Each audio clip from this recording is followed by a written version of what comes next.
నమస్కారం. సుఖీభవకు స్వాగతం. వేసవి అంటేనే ఎండల దాడి. ఓవైపు వేడి, ఉక్కబోతులు, మరోవైపు ప్రచండ బాణుడి ఉగ్రరూపంతో ఎండాకాలం మనకు ప్రత్యక్ష నరకాన్ని చూపిస్తుంది. పైనుంచి భానుడు కాల్చేసే కిరణాలు, కింద నేల నుంచి ఎగిసే సెగలు మన శరీరాన్ని ఉష్ణకూపాల్లాగా మార్చేస్తూ ఉంటాయి. మండిపోయే ఈ ఎండల ధాటికి ఒంట్లో ద్రవనష్టం మొదలుకొని వడదెబ్బ, చెమట పొక్కులు, సెగ్గడ్డలు ఇలా ఈ సీజన్లో మనకు చాలా చిక్కులు ఎదురవుతూ ఉంటాయి. ఇక పిల్లలు, వయసు మళ్లిన వాళ్ళకైతే వేసవిలో అడుగడుగున ఏదో ఒక కష్టం ఎదురవుతూ ఉంటుంది. ఈ నేపథ్యంలో వేసవిని సునాయాసంగా గట్టెక్కేందుకు ఏం చేయాలి, సూర్యుడి ప్రతాపాన్ని తట్టుకుంటూ మన ఆరోగ్యాన్ని భద్రంగా కాపాడుకునేందుకు ఎలాంటి జాగ్రత్తలు తీసుకోవాలి, వేసవి సీజన్లో ఆరోగ్య సంరక్షణ గురించి ఇప్పుడు తెలుసుకుందాం.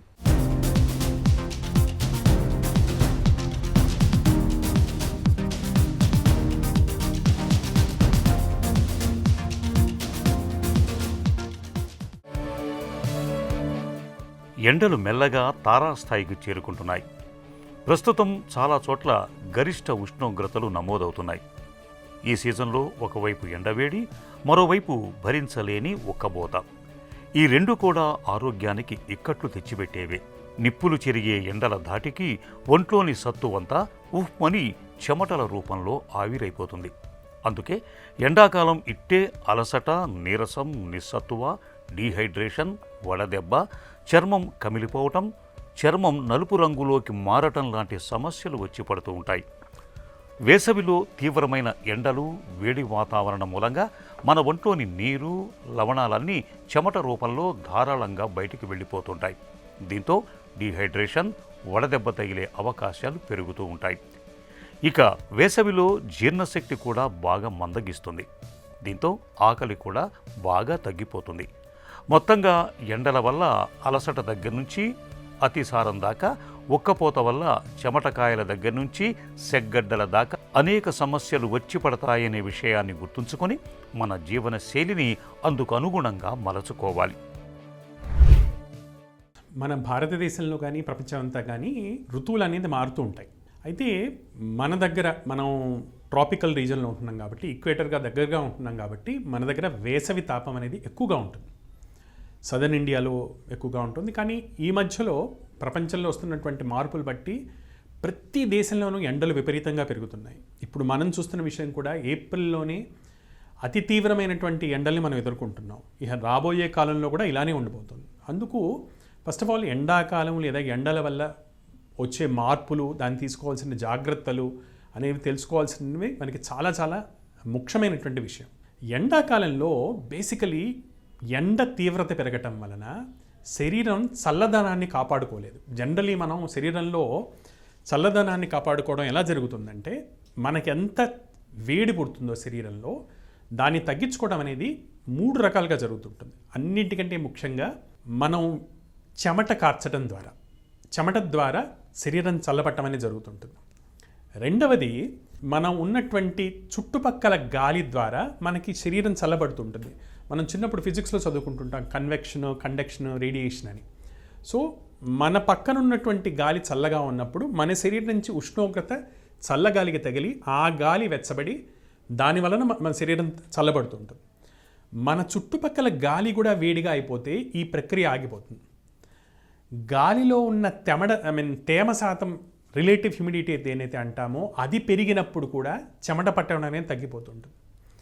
దీని వలన శరీరం చల్లపట్టం అనేది తగ్గుతుంది. ఎండ వలన డైరెక్ట్గా శరీరం యొక్క వేడి పెరుగుతుంది. దీని వలన శరీరంలో వేడి పెరగటము, చెమట పట్టడం తగ్గిపోవటము, చల్లపట్టం అనేది తగ్గిపోవటము వలన శరీరంలో అనేక రకాలైనటువంటి సమస్యలు వస్తుంటాయి. అది వడదెబ్బ కానివ్వండి, అంటే సింపుల్గా హీట్ ఎగ్జాషన్ దగ్గర నుంచి సివియర్గా ఉంటే హీట్ స్ట్రోక్ వరకు మనం దీనివల్ల మనం చూస్తుంటాం. వేసవిలో ప్రచండ భానుడి ప్రతాపానికి ఒంట్లోని నీరు, లవణాలు చెమట రూపంలో ధారాళంగా బయటికి వెళ్ళిపోతుంటాయి. మన ఒంట్లో నీటి శాతం తగ్గితే శరీరంలోని సమస్త వ్యవస్థలన్నీ స్తంభించిపోతాయి. వేడి, ఉక్కపోతల మూలంగా ఒంట్లో నుంచి చెమట రూపంలో బయటకు వెళ్ళిపోయే నీటిని, లవణాలను మనం తిరిగి వెంటనే భర్తీ చేయకపోతే మన ఒంట్లో నిర్జలీకరణం మొదలవుతుంది. ద్రవ నష్టం జరగటంతో సమస్యల తాకిడి పెరుగుతుంది. దాహంతో నాలుక పిడసకట్టుకుపోతూ ఉంటుంది. చర్మమంతా పొడారిపోతుంది. తల తిరుగుతున్నట్లుగా ఉంటుంది. ఈ సమస్యల్ని అధిగమించేందుకు వీలుగా వేసవిలో కొన్ని ప్రత్యేకమైన జాగ్రత్తలు తీసుకోవాలి. దాహం వేసినా వేయకున్నా తరచూ నీళ్లను తాగుతూ ఉండాలి. పెరుగు, మజ్జిగ, కొబ్బరి నీళ్లు, పళ్ళ రసాల్ని తరచూ తీసుకోవాలి. నిమ్మరసంలోకి కాస్తంత ఉప్పు, పంచదారలను కలుపుకొని తాగటం మరీ మంచిది. డీహైడ్రేషన్ బారిన పడకుండా మనం చేయగలిగింది ఏంటి అంటే, మొట్టమొదటి జాగ్రత్త ఎండ తీవ్రత ఎక్కువగా ఉన్నప్పుడు, అంటే ముఖ్యంగా మధ్యాహ్నం 12:30 నుంచి సాయంత్రం 3:30-4 వరకు ఆ టైంలో అత్యవసరమైతే తప్ప బయటికి వెళ్ళకపోవటం. సో ఎండ బారిన పడకపోవటం మొట్టమొదటి జాగ్రత్త. రెండవది, పెద్దవాళ్ళు, చిన్నపిల్లలు ఇంట్లో చల్లగా ఉండేటట్టు చూసుకోవటం. అంటే ఇంట్లో చాలామంది పై అంతస్తుల్లో ఉండేవాళ్ళు, లేదా ఏసీ లేనిటువంటి వాళ్ళు, లేదా కూలర్స్ ఇలాంటివి లేనిటువంటి వాళ్ళు, లేదా నిజంగానే చిన్నపాటి ఇళ్లలో ఉండేవాళ్ళు, వీళ్ళు కూడా చిన్న చిన్న జాగ్రత్తలతోటి వేడి లేకుండా చేసుకోవచ్చు. పైన గోనెసంచులు కట్టుకోవటం కానివ్వండి, ఇంటి ముందర చెట్లు వెనకాల చెట్లు నాటుకోవటం కానివ్వండి, నీళ్లు చల్లటం కానివ్వండి, ఇలాంటి చిన్న చిన్న జాగ్రత్తలతోటి మనం ఎండ తీవ్రత తగ్గేటట్టు చూసుకోవచ్చు. సో ఎండ బయటికి వెళ్ళకపోవటం, ఇంట్లో చల్లగా ఉండేటట్టు చూసుకోవటం, మనం ఉండే ప్రదేశం చల్లగా ఉండేటట్టు చూసుకోవటం మొదటి జాగ్రత్తలు. రెండవ జాగ్రత్త, చలువ చేసేటువంటి పదార్థాలు, పండ్ల రసాలు కానీ, కూల్ డ్రింక్స్ కానీ, ఓఆర్ఎస్ లాంటి సొల్యూషన్స్ కానీ, మజ్జిగ, చల్ల, బాగా నీళ్లు కలిపి మజ్జిగ చేసి మనం చల్ల అంటాం. సో అలాంటివి కొంచెం ఉప్పు కలిపిన చల్ల కానీ, సో పండ్ల రసాలు, చల్ల ఇలాంటివి ఎక్కువగా తీసుకోవటం. అలానే డీహైడ్రేట్ చేసేటువంటివి పర్టికులర్గా సిగరెట్, డ్రింకు, టీలు, కాఫీలు తక్కువగా తీసుకోవటం. ఇలాంటి సింపుల్ జాగ్రత్తల వలన డీహైడ్రేషన్ బారిన పడకుండా మనం కాపాడుకోవచ్చు మనం. తీవ్రమైన ఎండల ధాటికి వేసవిలో మనలో చాలామంది వడదెబ్బకు గురవుతుంటారు. ముఖ్యంగా వృద్ధులకు వడదెబ్బ అనేది చాలా ప్రమాదకరంగా పరిణమిస్తుంది. సకాలంలో సరైన ఉపశమన చర్యలు తీసుకోకపోతే వడదెబ్బ మూలంగా ప్రాణాలు కూడా ప్రమాదంలో పడుతూ ఉంటాయి. వడదెబ్బ తగిలిన అత్యవసర పరిస్థితిలో ప్రథమ చికిత్సగా వెంటనే ఏం చేయాలో, ఉపశమనం కోసం ఎలాంటి చర్యలు తీసుకోవాలో ఇప్పుడు తెలుసుకుందాం.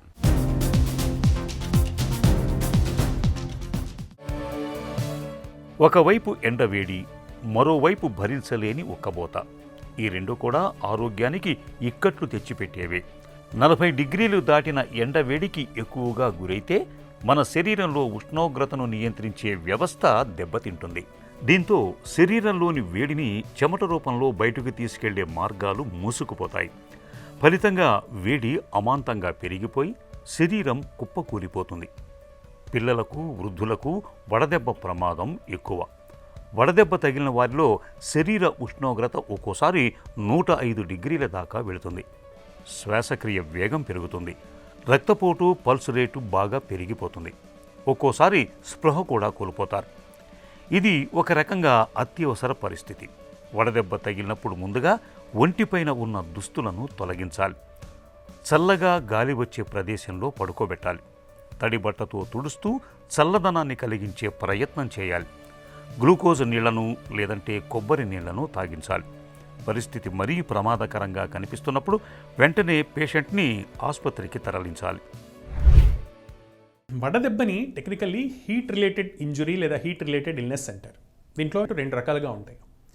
మొదటిది ఎండలో, ఉక్కపోతలో వ్యాయామం చేయటం వలన వచ్చేటువంటి వడదెబ్బ. ఇది ఎగ్జర్షనల్ హీట్ ఇంజురీ లేదా ఎగ్జర్షనల్ హీట్ రిలేటెడ్ ఇల్నెస్ అంటాం. ఎగ్జర్షన్ రిలేటెడ్ హీట్ ఇల్నెస్ అంటాం.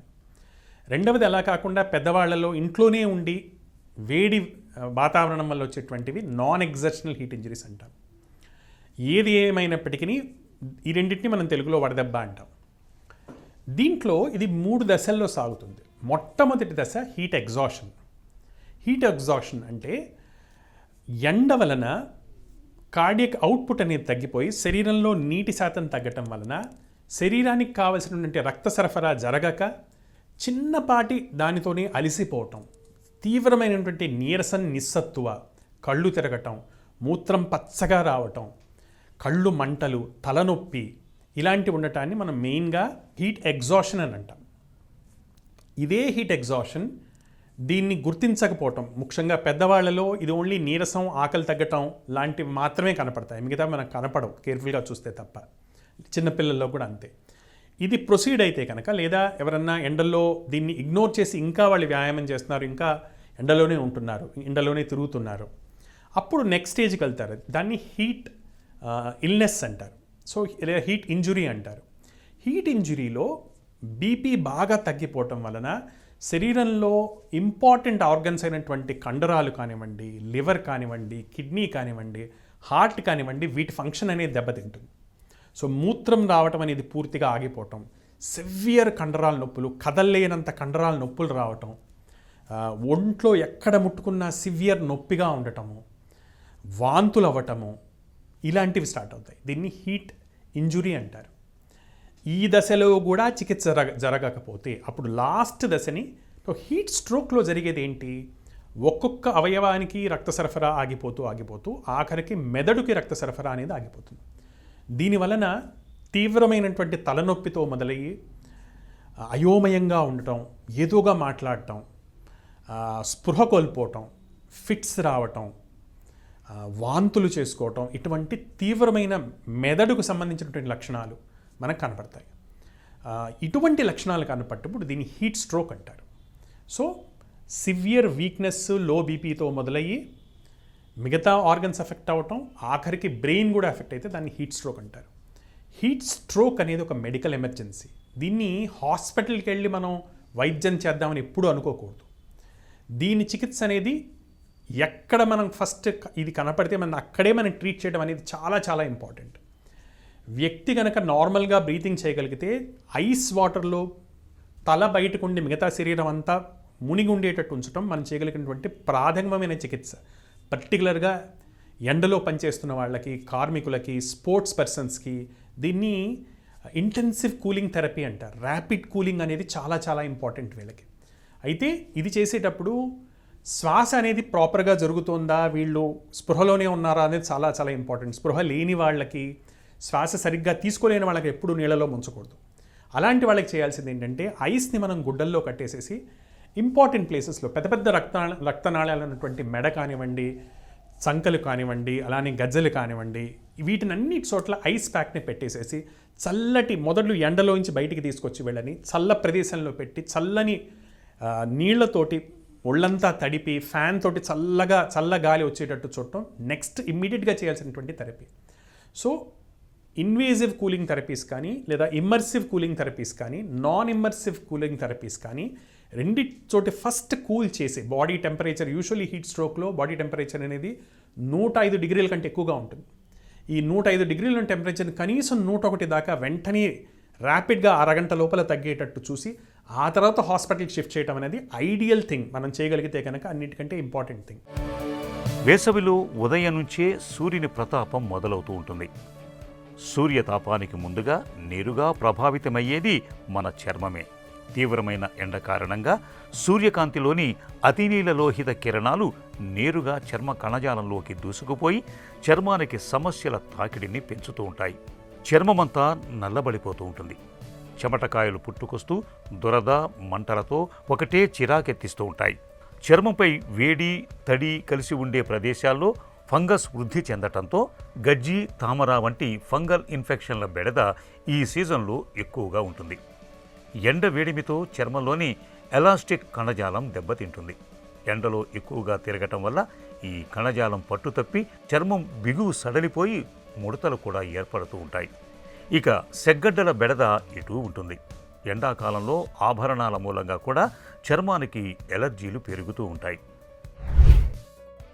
సమ్మర్లో స్కిన్ కేర్ అనేది మొట్టమొదట మన ఆహారం నుంచి మొదలవుతుంది. తీసుకునే ఆహారంలో తేలిగ్గా అరిగేటువంటి పదార్థాలు, చెమటని తక్కువ పుట్టించేటువంటి పదార్థాలు, సో కారాలు, గరం మసాలాలు ఇలాంటివి తక్కువ తీసుకోవటం, అలానే ఫ్లూయిడ్స్ ఉన్నటువంటి ద్రవ పదార్థాలు ఎక్కువగా తీసుకోవటం, వాటర్ కానివ్వండి, ఫ్రూట్ జ్యూసెస్ కానివ్వండి, చలువ చేసే పదార్థాలు కానివ్వండి, ఇలాంటి ఎక్కువ తీసుకోవటం మొదటి జాగ్రత్త. రెండవ జాగ్రత్త, మనం వేసుకుని ధరించేటువంటి దుస్తులు. ఎండాకాలంలో ఫ్యాషన్ కోసం వెళ్ళి సూట్స్ కానివ్వండి, నైలాన్ క్లాత్స్ కానివ్వండి, సింథటిక్ క్లాతింగ్ లాంటివి కానివ్వండి, పూర్తిగా ఫుల్ హ్యాండ్ షర్ట్స్ కానివ్వండి, ఇలాంటివి కాకుండా శరీరానికి, చర్మానికి తగినంత గాలిని ప్రొవైడ్ చేసేటువంటి దుస్తులు. ఈవెన్ ట్రెడిషనల్ వస్త్రధారణ, ఇప్పుడు మనలాంటి ప్రదేశాల్లో లుంగి, ధోతి, లేదా వేసుకుంటే తేలికపాటి కాటన్తో చేసినటువంటి బట్టలు, ఇలాంటి బట్టలు, వస్త్రాలు ధరించడం అనేది నెక్స్ట్ ఇంపార్టెంట్ జాగ్రత్త. మూడవది ఎండ డైరెక్ట్గా తగలకపోవటం, మెయిన్గా మధ్యాహ్నం ఎండ, వెళ్ళాల్సిన అవసరమైతే సన్ స్క్రీన్స్ లాంటివి ధరించటం, ఇది నెక్స్ట్ ఇంపార్టెంట్ జాగ్రత్త. ఐదవది చర్మానికి స్వెట్టింగ్ తగ్గించేటువంటి ప్రక్రియలు, ఫర్ ఎగ్జాంపుల్ హెవీ మేకప్ కానివ్వండి, లేదా స్వెట్టింగ్ తగ్గించడానికి కోసం వాడే మందులు కానివ్వండి, ఇలాంటివి వాడకపోవటం అనేది నెక్స్ట్ జాగ్రత్త. సో ఇలాంటి కొన్ని బేసిక్ జాగ్రత్తలు తీసుకోవటం ద్వారా మనం చర్మాన్ని కాపాడుకోగలుగుతాం. వేసవిలో మన ఆరోగ్యానికి ప్రధాన శత్రువులు ఒకటి ఎండైతే రెండోది ఉక్కపోత. వీటిని తట్టుకోవటానికి వీలుగా రోజు మొత్తంలో ద్రవాహారాన్ని ఎక్కువగా తీసుకోవాలి. దప్పిగా వేసినా వేయకున్నా మంచినీళ్లను తరచుగా తాగుతూ ఉండాలి. తేలికగా జీర్ణమయ్యే సాత్వికాహారం తీసుకోవటం మేలని చెబుతారు డాక్టర్లు. వేసవిలో మన జీవనశైలి అలవాట్ల విషయంలో తీసుకోవాల్సిన జాగ్రత్తల గురించి ఇప్పుడు తెలుసుకుందాం.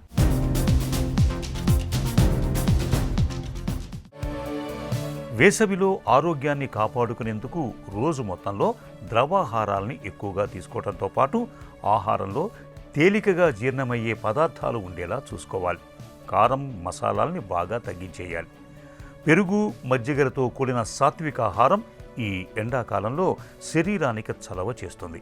నూనెలతో వండిన పదార్థాలు, కొవ్వులు, మాంసాహారాలు, బేకరీ ఉత్పత్తుల్ని సాధ్యమైనంత తక్కువగా తీసుకోవాలి. తరచూ పచ్చి కూరల సలాడ్ను తీసుకోవటం మరీ మంచిది. కెఫిన్ ఎక్కువగా ఉండే కాఫీ, టీలను, కోలా డ్రింకుల్ని బాగా తగ్గించాలి. ఎండాకాలంలో ఆహార పదార్థాల్ని సరిగా నిల్వ ఉంచకపోతే అవి చెడిపోయి వాంతులు, విరేచనాల వంటి సమస్యలు తలెత్తే అవకాశం ఉంటుంది. కాబట్టి వేసవిలో ఆహారాన్ని వండుకునే విషయంలోనూ, నిల్వ చేయటంలోనూ కొన్ని ప్రత్యేకమైన జాగ్రత్తలు తీసుకోవాలి. ఇక ఇప్పటికే హై బీపీ, షుగర్, గుండె జబ్బుల వంటి దీర్ఘకాలిక సమస్యలతో సతమతమయ్యేవారు ఈ సీజన్లో మరింత అప్రమత్తంగా ఉండాలి. వేసవిలో ఆహారం అనేది చాలా ఇంపార్టెంట్ కాన్సెప్ట్. ఇప్పుడు చాలామంది ఏమనుకుంటారంటే హెల్తీ డైట్ ఫాలో అవుతున్నాం అనుకుంటారు. సో హెల్తీ డైట్ ప్రకారం సంవత్సరం మొత్తం ఒకటే డైట్ తీసుకుంటుంటారు. ఇది యాక్చువల్లీ ఒక రకంగా చెప్పాలంటే చాలా డేంజరస్ అని చెప్పాలి. ఎందుకంటే శరీరం యొక్క రిక్వైర్మెంట్స్ అనేవి మనం ఆలోచించి చూసినా సమ్మర్లో, వింటర్లో ఒకేలా ఉండవు. సమ్మర్లో మనకి చెమట అనేది ఎక్కువగా పడుతుంది, శరీర ఉష్ణోగ్రత ఎక్కువ అవుతుంది, శరీరానికి ఎక్కువ హైడ్రేషన్ కావాలి. సో సమ్మర్లో తీసుకున్నటువంటి ఆహారం మిగతా సీజన్స్లో తీసుకున్నటువంటి ఆహారం భిన్నంగా ఉండాలి. సమ్మర్లో ఎలాంటి ఆహారం తీసుకోవాలి? నెంబర్ 1 తేలిగ్గా అరిగే ఆహారమే ఉండాలి.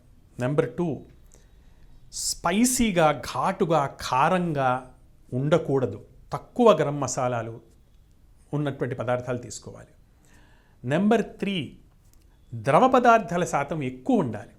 మనం ఆహారంలో తీసుకున్నటువంటి పచ్చి పులుసు కానివ్వండి, చారు కానివ్వండి, పప్పుని పల్చగా చేసుకోవటం కానివ్వండి, పప్పు కట్టు లాంటివి కానివ్వండి, పండ్ల రసాలు కానివ్వండి, మజ్జిగ కానివ్వండి, ఇలాంటివి ఎక్కువగా తీసుకోవాలి. నీటి శాతం ఎక్కువగా తీసుకోవాలి. నెంబర్ 4 ఉప్పు. యాక్చువల్గా ఎండాకాలంలో ఉప్పు కొంచెం అదనంగా మనకు అవసరం పడుతుంది. సో ఉప్పుని కనీసం తగ్గించకుండా తీసుకోవటం, తగినంత ఉప్పు తీసుకోవటం నెక్స్ట్ జాగ్రత్త. 6వది తగినంతటువంటి ద్రవ పదార్థాలు కావలసినంత మాత్రలో మనం మళ్ళీ తీసుకుంటూ ఉండటం. సమ్మర్లో డీహైడ్రేషన్ మనకి ఎంత వస్తుంటుందో, మనం దీర్ఘకాలిక జబ్బులతో బాధపడుతున్నటువంటి వాళ్ళు వాళ్ళ మందుల విషయంలో కూడా అంతే జాగ్రత్త వహించాల్సినటువంటి అవసరం ఉంది. మొట్టమొదట బీపీ మందులు. బీపీ మందుల్లో డయూరిటిక్స్ అనేటువంటి మందులు వాడుతున్న వాళ్ళల్లో సోడియం పడిపోయే శాతం అవకాశాలు చాలా ఎక్కువగా ఉంటాయి. మీ మందులో వెనకాల హెచ్ అనేటువంటి ట్యాగ్ ఉంటే కనుక, టెల్మా హెచ్, కార్డేస్ హెచ్, ఏదన్నా హెచ్ అని ఉంటుంటే దాంట్లో అది డయూరిటిక్ ఉన్నట్టు, హైడ్రోక్లోరోథైజైడ్ అని ఉన్నట్టు. ఇలా కాకుండా వేరే కిడ్నీ జబ్బుల కోసం డయూరిటిక్స్ వాడేవాళ్ళు కూడా డీహైడ్రేషన్ బారిన పడేటువంటి అవకాశాలు ఎక్కువగా ఉంటాయి. ఇటువంటి వాళ్ళు వాళ్ళ డాక్టర్ని సంప్రదించి మందు మోతాజు అడ్జస్ట్ చేసుకోవటం కానీ, ద్రవ పదార్థాలు తీసుకునే శాతం పెంచుకోవటం కానీ, ఉప్పు శాతం పెంచుకోవటం కానీ చేయాల్సినటువంటి అవసరం ఉంటుంది. ఇవే కాకుండా బీపీ తగ్గటం వలన, డీహైడ్రేషన్ వలన బీటా బ్లాకర్స్ కానీ, ఏస్ ఇన్హిబిటర్స్ కానీ వాడుతున్నటువంటి వాళ్ళలో బీపీ అతిగా తగ్గిపోవటం, లేచి నుంచుంటే కళ్ళు తిరగటం, ఇలాంటి సమస్యలు కూడా ఎక్కువగా కనపడతాయి. సోడియం బాగా పడిపోవటం కూడా ఎక్కువగా కనపడుతుంది. ఇవి కాకుండా అనేక రకాలైనటువంటి మందుల్లో ముఖ్యంగా యాంటీకోలినర్జిక్ ప్రాపర్టీ, అంటే చెమటని ఆపేసేటువంటి గుణం ఉన్నటువంటి మందుల్లో మనకి హీట్ స్ట్రోక్ వచ్చేటువంటి అవకాశాలు ఎక్కువగా ఉంటాయి. ఎటువంటి మందుల్లో ఈ లక్షణం ఉంటుంది అంటే అలర్జీ కోసం వాడే మందులు, దురదల్ని ఆపుకోవడానికి మనం వాడే సింపుల్ అలర్జీ మందులు కానివ్వండి, అలానే న్యూరలాజికల్ ప్రాబ్లమ్స్, సైకియాట్రిక్ ప్రాబ్లమ్స్ కోసం వాడే మందులు, పార్కిన్సన్స్ డిజీజ్లో వాడేటువంటి మందులు, ఫిట్స్ కోసం వాడేటువంటి మందులు, ఇలా మెయిన్గా న్యూరలాజికల్ ప్రాబ్లమ్స్లో వాడేటువంటి మందుల్లో కానివ్వండి, మూత్రం సరిగ్గా పోవడానికి వాడేటువంటి మందుల్లో కానివ్వండి, ఇటువంటి మందుల్లో యాంటీ కోలినర్జిక్ ప్రాపర్టీ ఉన్న వాళ్ళు ఎండబారిన పడేటువంటి అవకాశాలు చాలా ఎక్కువ ఉంటాయి. సో వీళ్ళు చాలా జాగ్రత్తగా ఉండాలి సమ్మర్స్లో. ఇవి కాకుండా నొప్పి బిళ్ళలు వాడేటువంటి వాళ్ళు, ఎన్ఎస్ఐడ్స్ వాడే వాళ్ళలో కిడ్నీ ఫెయిల్యూర్ అయ్యే ఛాన్సెస్ ఎండాకాలంలో ఎక్కువగా ఉంటాయి. సో ఎప్పుడు కూడా ఎండాకాలంలో ఎన్ఎస్ఐడ్స్ ఎంత తక్కువ వాడగలిగితే అంత మంచిది. ఎన్ఎస్ఐడ్స్ కాకుండా నాన్ స్టిరాయిడల్ పెయిన్ కిల్లర్స్ ఏవైతే ఉంటాయో, ట్రమెడాల్ లాంటివి, పారాసిటమాల్ లాంటివి, అవి వాడుకోవటం మంచిది. వేసవిలో ఎండవేళ సాధ్యమైనంత వరకు ఇంటి పట్టున ఉండటమే మేలు. ఎండలోకి వెళ్లాల్సి వచ్చినప్పుడు వెంట గొడుగును పట్టుకెళ్ళాలి. ఎండాకాలం వెళ్లే వరకు చెమటను బాగా పీల్చుకునే తెల్లటి కాటన్ దుస్తులు ధరించాలి. దాహం వేసినా వేయకున్నా తరచూ నీళ్లను తాగుతూ ఉండాలి. షుగర్, బీపీ, కిడ్నీ వ్యాధులకు వాడే మందుల మూలంగా ఎక్కువసార్లు మూత్రానికి వెళ్లాల్సి వస్తూ ఉంటుంది. ఇలాంటప్పుడు ఒంట్లోని లవణాలు, నీరు వేగంగా బయటికి వెళ్ళిపోతూ త్వరగా నీరసం వచ్చేస్తూ ఉంటుంది. ఈ పరిస్థితిని అధిగమించడానికి ఉప్పు కలిపిన బార్లీ జావ, మజ్జిగ, నిమ్మరసాల్ని తరచూ తీసుకుంటూ ఉండాలి. ఈ జాగ్రత్తలు వేసవి సీజన్లో మన ఆరోగ్యాన్ని భద్రంగా ఉంచుతాయి.